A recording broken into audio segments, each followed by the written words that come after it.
The Farewell.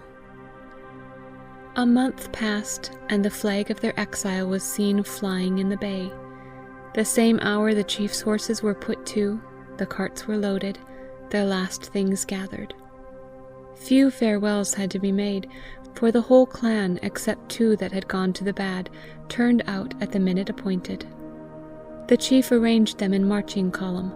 Foremost went the pipes. The chief, his wife, and his mother came next. Hector of the Stags carrying the double-barreled rifle the chief had given him. Rob of the Angels and Donald Shoemaker followed. Then came the women and children. Next, the carts with a few who could not walk on the top of the baggage. The men brought up the rear. 4 or 5 favorite dogs were the skirmishers of the column. The road to the bay led them past the gate of the new house. The chief called a halt, and went with his wife to seek a last interview.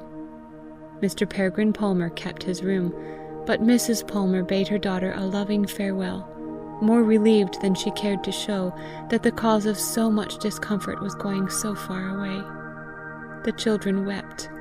Christina bade her sister good-bye with a hopeless, almost envious look. Mercy, who did not love him, would see Ian. She who would give her soul for him was never to look on him again in this world. Kissing Mercy once more, she choked down a sob and whispered, "Give my love, no, my heart to Ian, and tell him I am trying." They all walked together to the gate, and there the chief's mother took her leave of the ladies of the new house. The pipes struck up, the column moved on. When they came to the corner which would hide from them their native strath, the march changed to a lament, and with the opening wail, all stopped and turned for a farewell look. Men and women, the chief alone excepted, burst into weeping, and the sound of their lamentation went wandering through the hills with an adieu to every loved spot.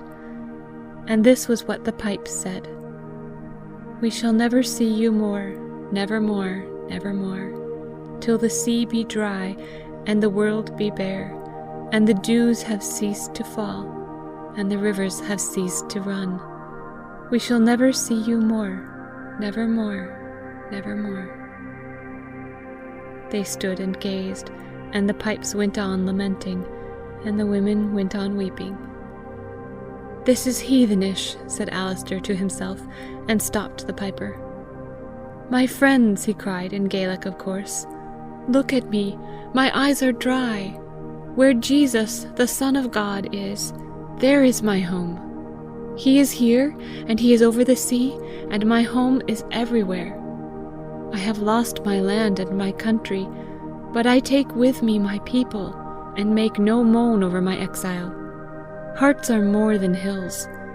Farewell, Strathruad of my childhood, place of my dreams. I shall visit you again in my sleep, and again I shall see you in happier times, please God, with my friends around me." He took off his bonnet. All the men, too, uncovered for a moment, then turned to follow their chief.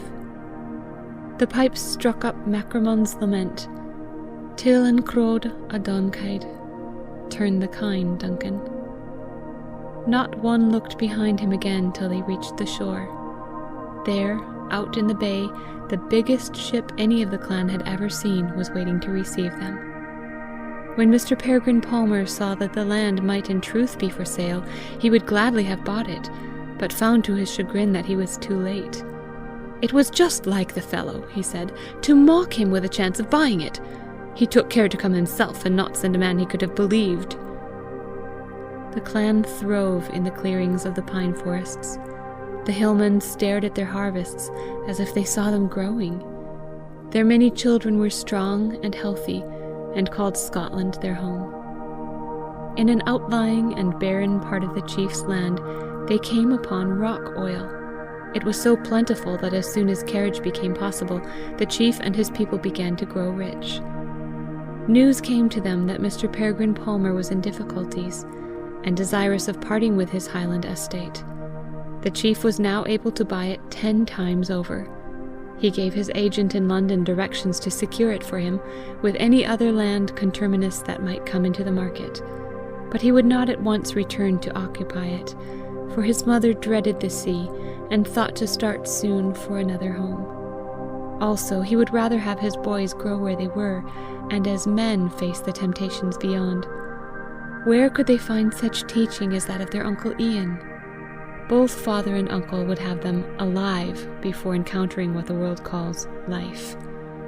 But the Macruadh yet dreams of the time when those of the clan then left in the world, accompanied, he hopes, by some of those that went out before them, shall go back to repeople the old waste places, and from a wilderness of white sheep and red deer, make the mountain land a nursery of honest, unambitious, brave men, and strong-hearted women, loving God and their neighbour, where no man will think of himself at his brother's cost, no man grow rich by his neighbour's ruin, no man lay field to treasure up for himself wrath against the day of wrath.